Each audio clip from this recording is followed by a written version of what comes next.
even get to cross.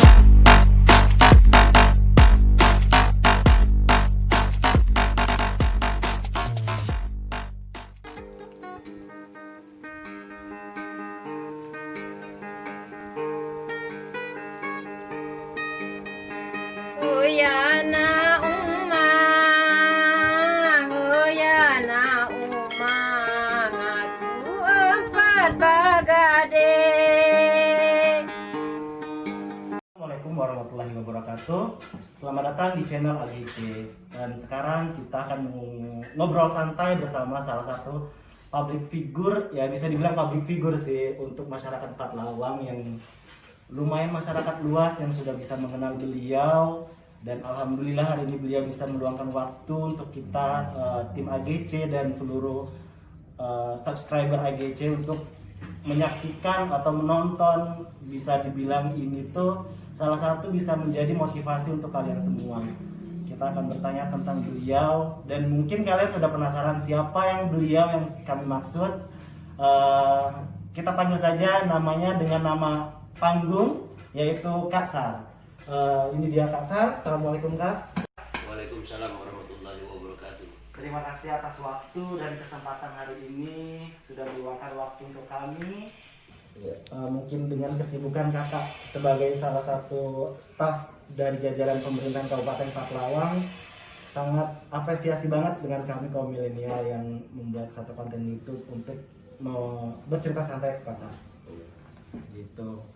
Sebenarnya untuk lebih santai sih Kak, walaupun ini dalam era COVID-19 kita harus mematuhi 3M, tapi insya Allah kita semuanya terbebas dari virus. Bagaimana kalau kita ngobrol dengan lepas masker?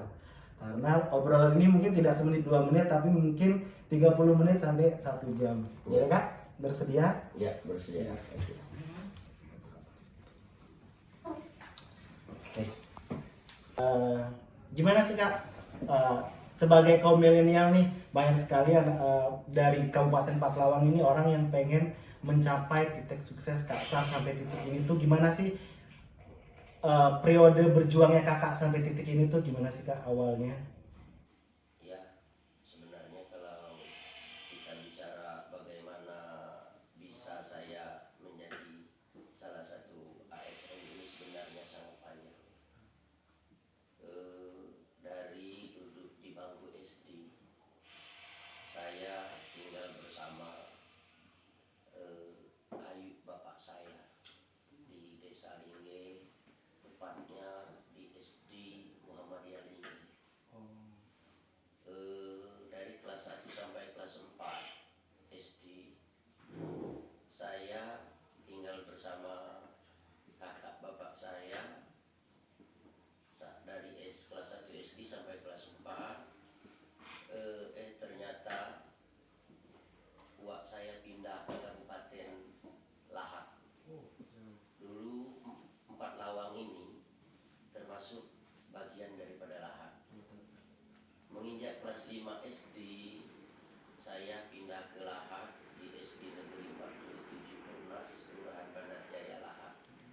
Sampai tamat, ya saya tinggal dengan uak. Alhamdulillah, semenjak pindah itu saya menamatkan SD. Setelah tamat SD, saya alhamdulillah dididik oleh uak untuk masuk ke jenjang SMP, yaitu MTS di Kota Baru Lahad, ya, Madrasah Sanawiyah Negeri Lahad. Dari kelas 1 SMP menginjak kelas 1 sampai ke kelas 3 MTS, saya jalan kaki pulang pergi. Dengan jauh perjalanan lebih kurang itu 5 kilo jalan kaki. 1 SMP sampai 3 SMP itu jalan kaki, berarti sangat berat perjuangan di masa-masa SMP. Terus Kak? Ya, 3 tahun saya menduduki bangku MTS. Alhamdulillah, di bangku MTS itu saya mengenyam pendidikan agama. Yang digalakkan pendidikan agama, baik itu pendidikan akhlak, Al-Quran hadis, bisa baca Al-Quran, dan dan kami sekali-kali juga setiap minggu latihan sama namanya muhadarah di MTS. Jadi di MTS itu diajarkan 90% agama. Nah, setelah 3 tahun saya tamat madrasah sanawiyah, saya pindah provinsi di Bengkulu. Ya, alhamdulillah pindah provinsi. Di Bengkulu juga saya sekolah ya tanpa orang tua. Saya ngekos kalau bahasa kerennya sekarang. Bahasa kekinian lah kan. Ya. Dari kelas 1 saya sudah cari uang sendiri. Bawa gerobak sampah. Angkut sayur-sayuran dari mobil ke tempat ya orang jualan. Setelah pulang, ya saya pulang itu lebih kurang jam 6:30 pagi, mandi, baru saya berangkat sekolah. Sepulang sekolah, saya berangkat lagi ke pasar, tarik gerobak sayur, dan saya alhamdulillah di selakan waktu saya sekolah saya mencari uang dengan sebenarnya itu tidak wajar diungkapkan, tapi walaupun itu pahit, ya namanya itu proses saya. Saya ikut orang lelang namanya, ya sebagai pengikut. Kadang-kadang saya angkat barangnya, bahkan saya pernah ikut orang buka dadu.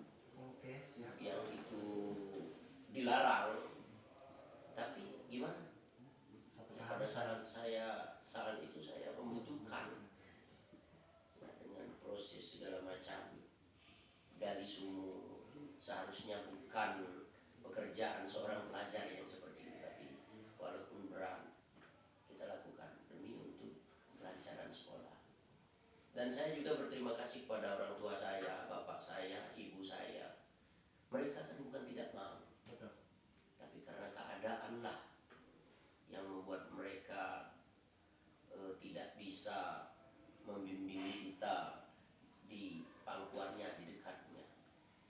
Tapi itu saya sadar bahwa manusia itu bukan penentu nasib, bahwa manusia ada jalan. Jadi setelah saya tamat SMA ya di Alia Muhammadiyah Jalan Suprapto, Bengkulu, ya, saya nganggur 1 tahun. Tidak sekolah.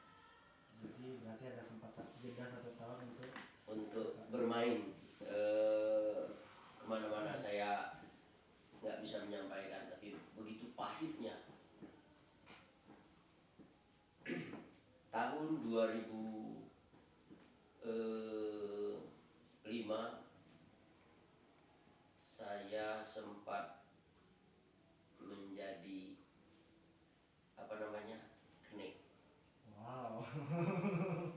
2005 betul. Kondektur lah kalau bahasa itunya, siap.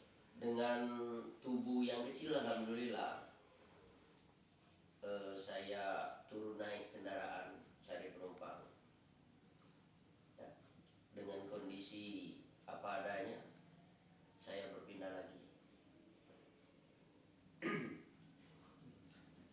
Saya berkeluarga, mempunyai istri 1, ya alhamdulillah orang Parlawan yang bernama Yeni Pahlepi.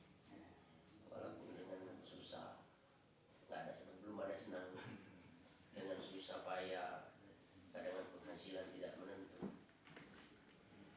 istri saya selalu siap mendampingi saya. Sebenarnya perjalanan itu bukan menyakitkan sih, tapi pedih.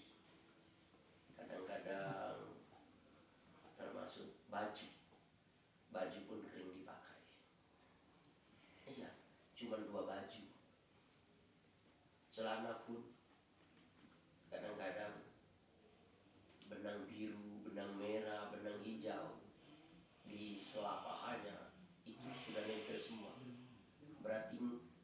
bisa beli. Jadi benang apapun untuk nampal jangan sampai kelihatan robeknya. Jadi saya rasa dengan seperti itu, itulah pemacu semangat saya.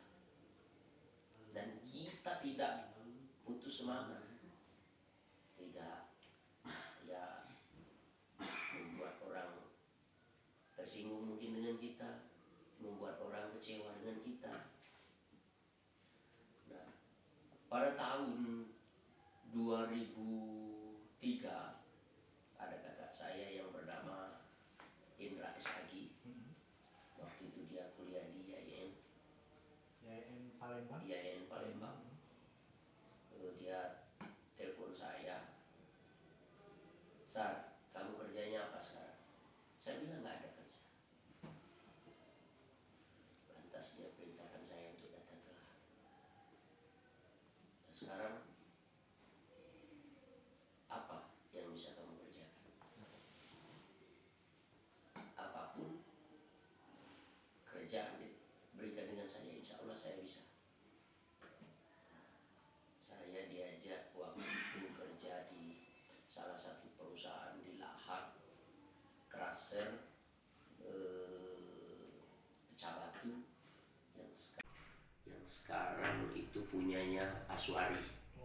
Menjadi bupati, dia pengusaha. Saya tukang lepas dinamo di atas itu, dengan teriknya panas matahari, kadang-kadang nggak pakai baju. Uangnya juga, hasilnya juga, upahnya juga, walaupun dengan terik matahari tadi, saya ikhlas. Yang penting ada untuk makan. Setelah perusahaan itu tutup, nyatanya perusahaan itu tutup. Mungkin ya modal Yeni Pak Ibu Yeni Pak Lupi tadi semasa di Bengkulu. Iya, di Bengkulu. Saya sudah kelas 3 SMA, istri saya itu kelas 1 SMP. Aslinya orang Parlawa, orang Tanguraso.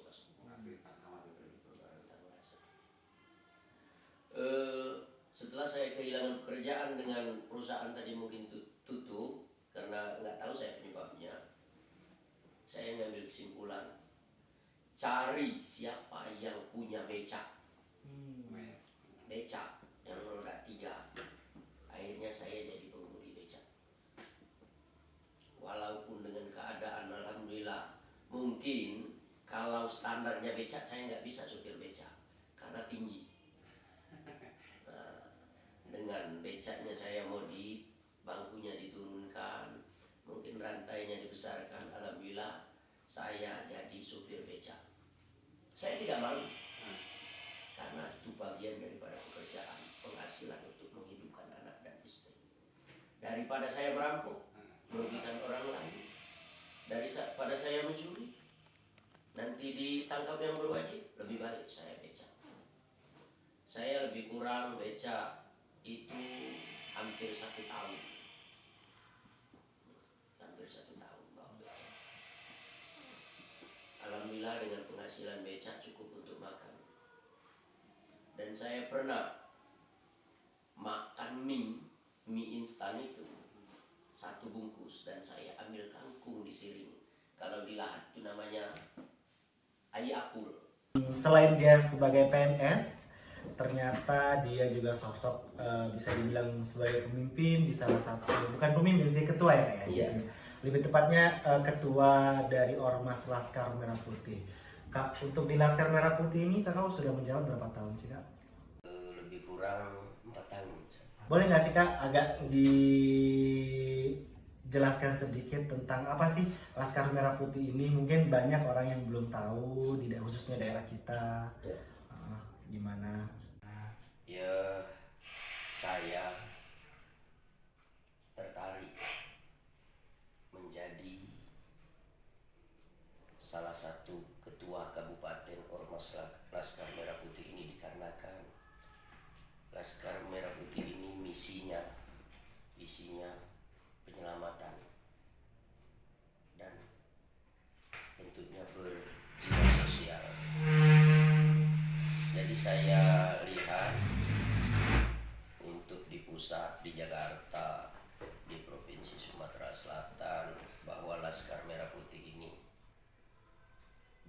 sosial, membantu masyarakat lemah. Bahkan Laskar Merah Putih ada bantuan kuku untuk masyarakat yang mungkin belum mengerti apa itu hukum, berhubungan dengan penegak hukum lainnya.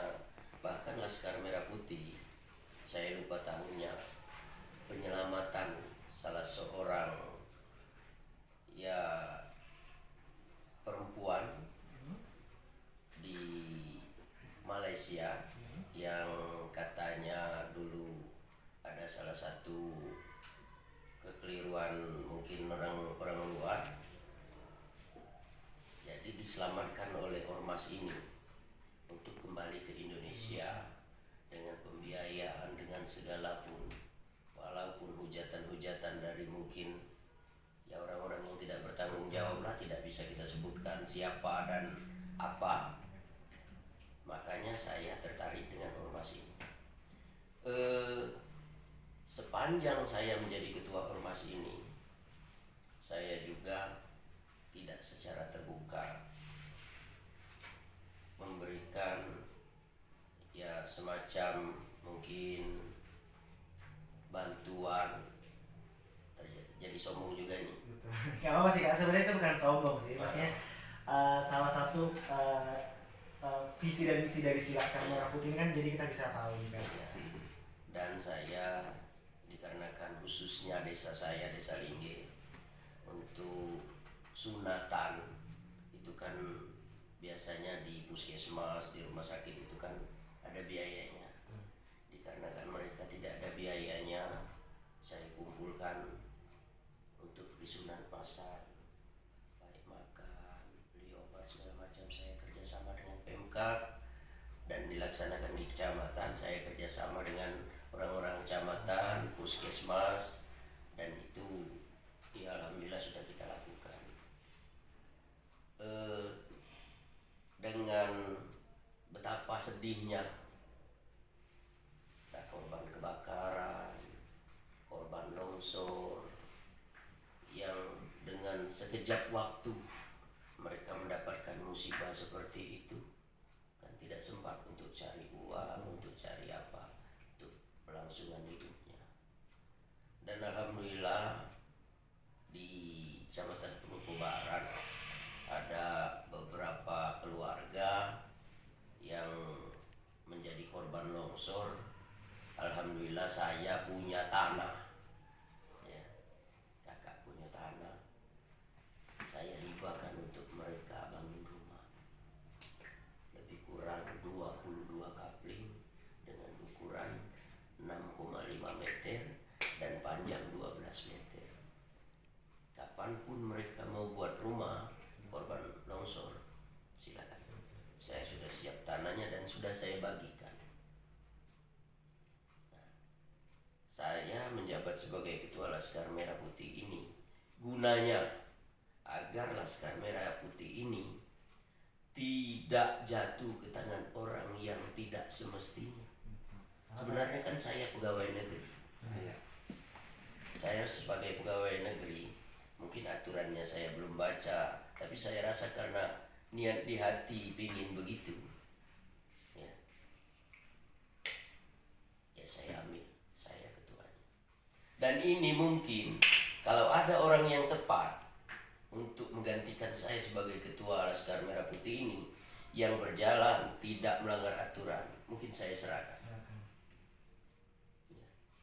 Dan namun perjalanan saya sebagai ketua Laskar Merah Putih tidak luput dibantu oleh anggota-anggota susunan pengurusan seperti sekretaris, wakil ketua, bendahara, dan anggota-anggota lainnya. Saya tidak bisa berdiri sendiri. Tidak bisa saya disebut ketua apabila tidak ada pengurusnya, tidak ada sekretarisnya, tidak ada anggotanya. Saya mau nanya Pak, soalnya masalah corona ini kan hampir 1 tahun untuk di kawasan Pahlawan Nasional sih. nasional sebenarnya. Ya, Gimana sih caranya kalau Bapak mengatasi untuk ke masyarakat Pahlawan? himbauan sih Kak jatuhnya, supaya maksudnya masyarakatnya harus sadar loh kalau COVID-19 itu masih ada loh, jadi jangan terlalu cuek. Sedangkan dari segi pemerintahan kan sudah buat kayak peraturan, kayak hiburan kita hentikan sementara gitu supaya tidak terjadi lebih banyak lagi angka yang terpapar virus corona sih Kak. Gimana Kak? Ya kalau saya selaku Ketua Laskar Merah Putih, untuk tidak meluasnya virus corona ini, untuk tidak bertambahnya korban virus corona ini, dari pusat, dari provinsi, bahkan Bupati Kabupaten Pathlawang sudah memberikan himbauan agar di setiap aktivitas kita sebagai masyarakat, yang pertama kita sebelum bersentuhan dengan teman, dengan masyarakat yang lain, bahkan dengan atasan, kita akan disarankan untuk mencuci tangan dengan berbagai macam mungkin deterjen, mungkin alat, ya itu harus kita lakukan. Yang kedua, kita harus menggunakan masker. Masker ini adalah salah satu menghambat berputarnya sirkulasi udara yang tidak wajar, apalagi di dalam ruangan seperti kita ini. Nah, yang ketiga, ada himbauan bahwa kita di masyarakat apabila mengadakan persedekahan itu harus mempunyai protokol kesehatan, apalagi yang mengundang ramainya orang berdatangan itu seperti mengadakan musik, organ. Itu sebenarnya kita juga sakit. Organ tidak bisa operasi, organ tidak bisa kita pakai. Betapa banyaknya kerugian bagi masyarakat. Namun kita kan cuma kerugian, tidak dapat uang satu hari, baik itu mungkin tukang gensetnya tidak bisa bekerja sebagai alber, angkat berat ya organ, mungkin juga sebagai penjual minyak eceran solar untuk gensetnya. Kan memang benar banyak kerugiannya. Mungkin selama ini tukang gitar tidak bisa main karena organ nggak bisa jalan. Tapi saya rasa apabila kita hentikan sejenak menunggu virus corona ini hilang, daripada kehilangan nyawa, saya rasa lebih baik kita istirahat sejenak, bukan untuk selamanya. Bukan untuk selamanya. Yang kuasa menciptakan manusia, menciptakan wabah ini. Wabah ini kan ya datangnya bukan terus-terusan. Betul. Tergantung gimana sih kita mengemasnya agar wabah ini tidak datang. Mari kita bersama-sama patuhi protokol kesehatan yang dihimbau oleh pemerintah Kabupaten Pathlawang agar virus corona ini tidak menyebar. Lebih baik kehilangan pekerjaan sementara daripada kehilangan nyawa, walaupun nyawa itu hak yang kuasa. Ya, berarti kita cari jalannya, kita berantisipasi. ya, kita antisipasi sebelum terjadi. Saya rasa cuma itu. Untuk masyarakat luas, tetaplah kita tuh waspada dengan virus corona, patuhi protokol kesehatan, hindari keramaian untuk sementara. Benar kata Kak Sar, lebih baik kita menghentikan sesuatu sejenak daripada kita kehilangan banyak korban lagi yang akan gara-gara virus corona. Kakak kan di PU nih Kak, mungkin ada beberapa kayak pembangunan yang sudah dirasakan masyarakat itu seperti apa sih Kak? Kalau saya kan maksudnya masih kaum milenial nih, belum terlalu merasakan efek dari yang kayak pembangunan yang sudah ada nih.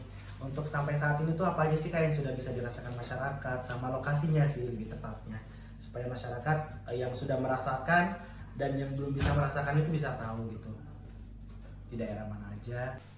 Kalau pembangunan di Kabupaten Pathlawang sudah berangsur dibangun, seperti jalan-jalan setapak, cor beton, menuju perkebunan, menuju jalan pendidikan,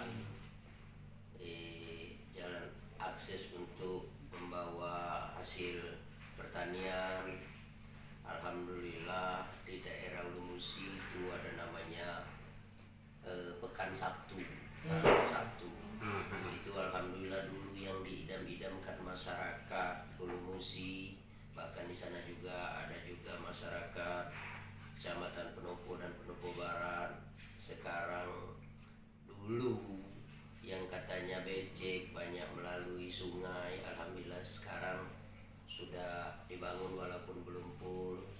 Tapi insya Allah Bupati dan Wakil Bupati kita akan bekerja keras untuk memperjuangkan masyarakatnya.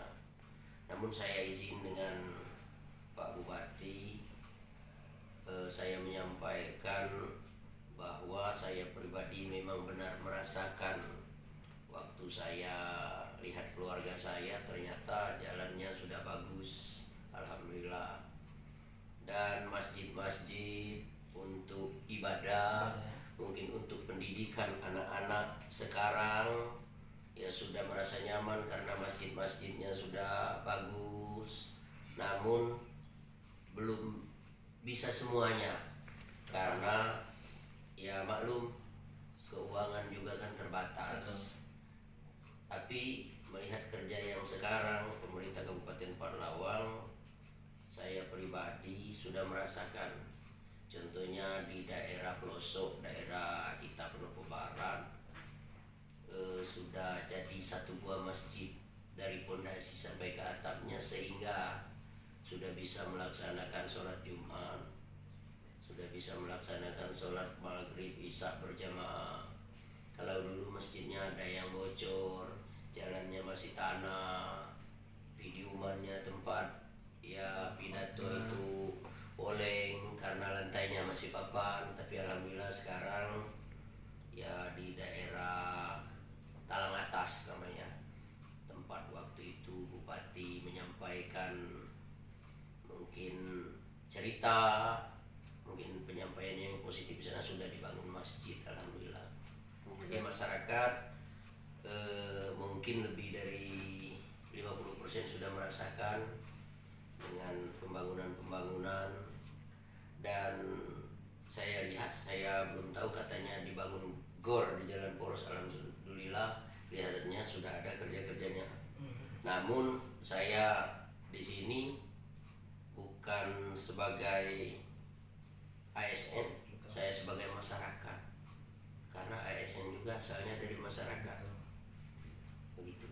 Jadi Kasar ini memposisikan dirinya tuh sebagai masyarakat awam seperti kita yang merasakan efek dari pembangunan yang sudah ada. Terus kalau pesan untuk masyarakat sih, jadi pembangunan itu akan diciptakan tapi secara bertahap. Terkait kalau di pemerintah itu kan ada anggaran, proses anggaran itu kan ada tahapnya. Jadi bersabar, semua itu akan diproses, termasuk kayak mungkin akan ada pembangunan lainnya akan diusahakan untuk daerah Patlawang untuk mencapai pembangunan Patlawang itu lebih layak lagi dan lebih memadai untuk kita nikmati bersama-sama, betul begitu ya Kak? Iya. Sekarang itu kan lagi di era kepemimpinan Pak Jonci, terus maksudnya kita kan berbicara intinya kesejahteraan masyarakat lah, khususnya di sektor keamanan.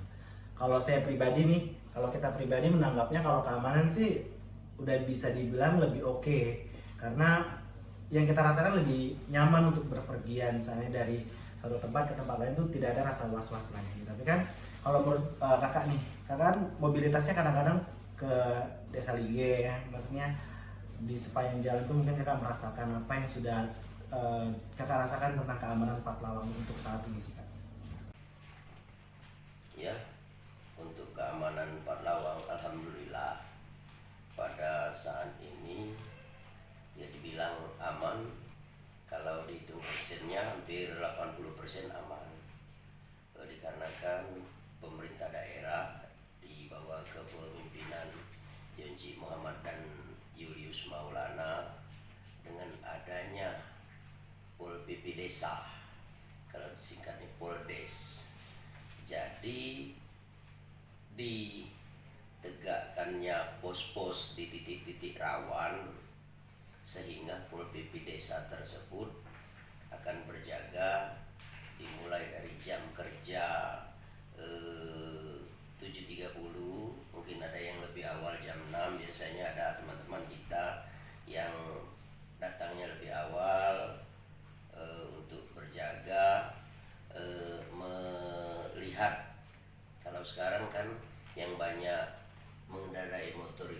desa ke desa, dari desa ke tempat sekolah. Itu kan anak-anak sekolah dari SMP sampai SMA itu kan pagi-pagi aktivitasnya. Mungkin ibu-ibu juga yang mau ke pasar datangnya lebih awal. Ya, Pol PP desanya sudah ada di titik-titik rawan tersebut.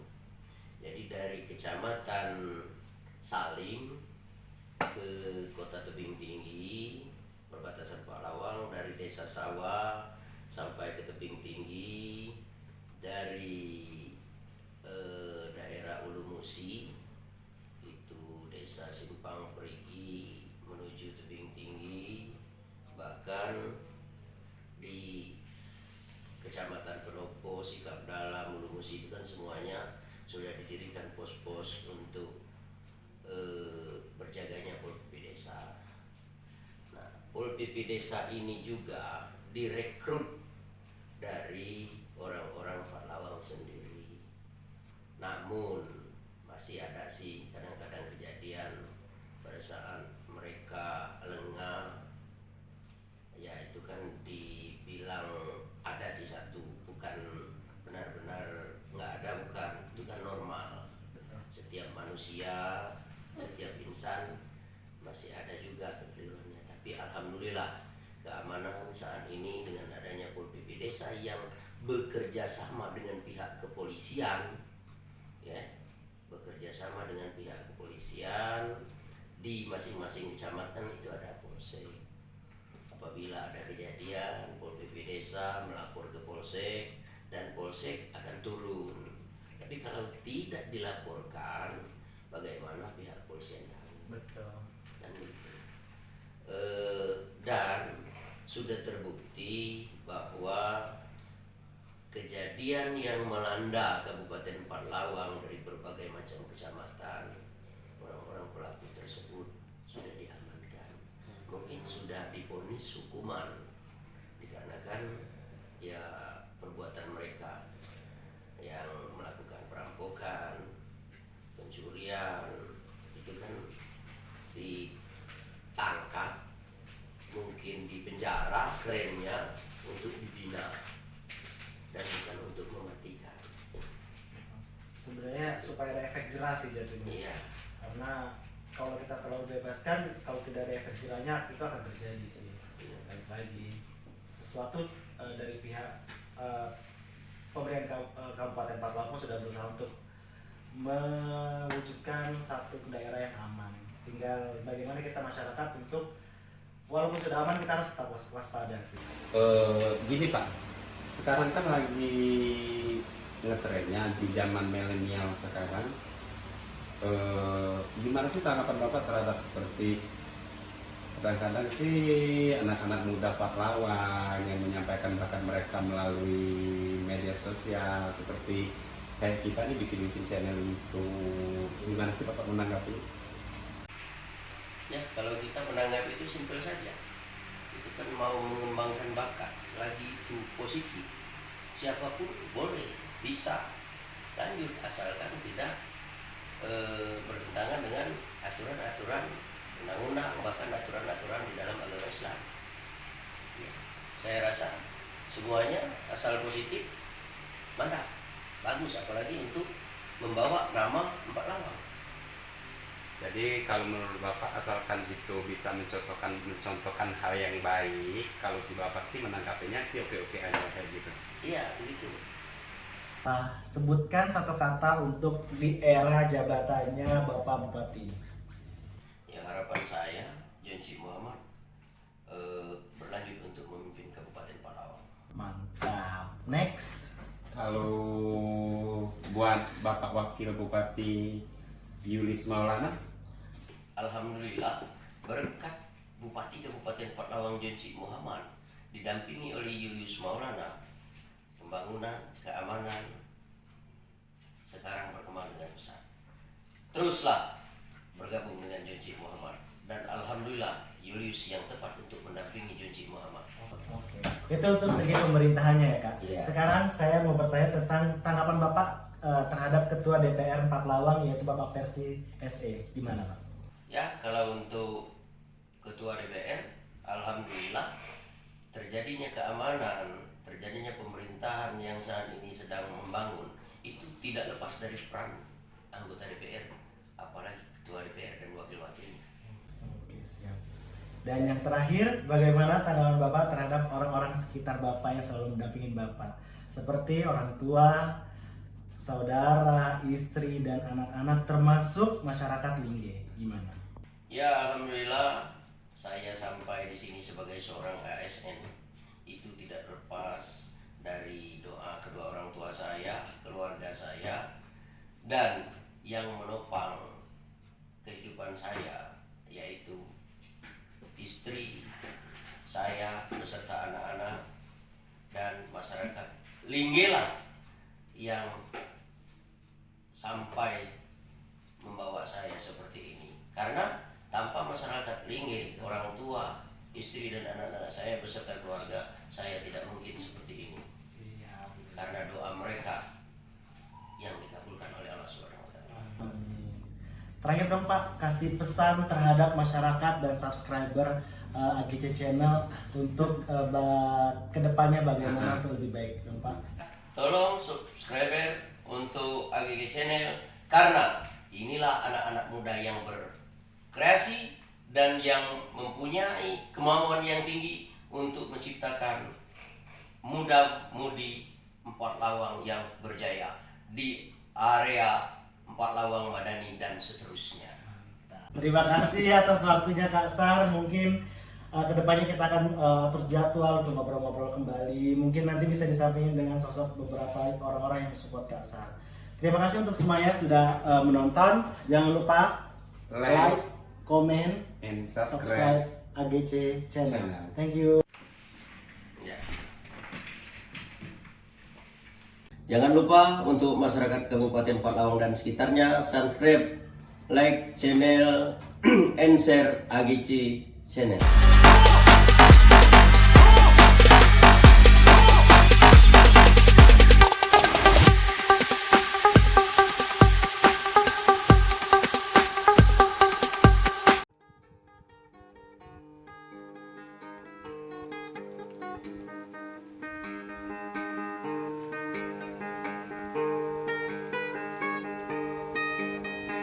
Uyana uma, uyana uma, ngatu empat bagade.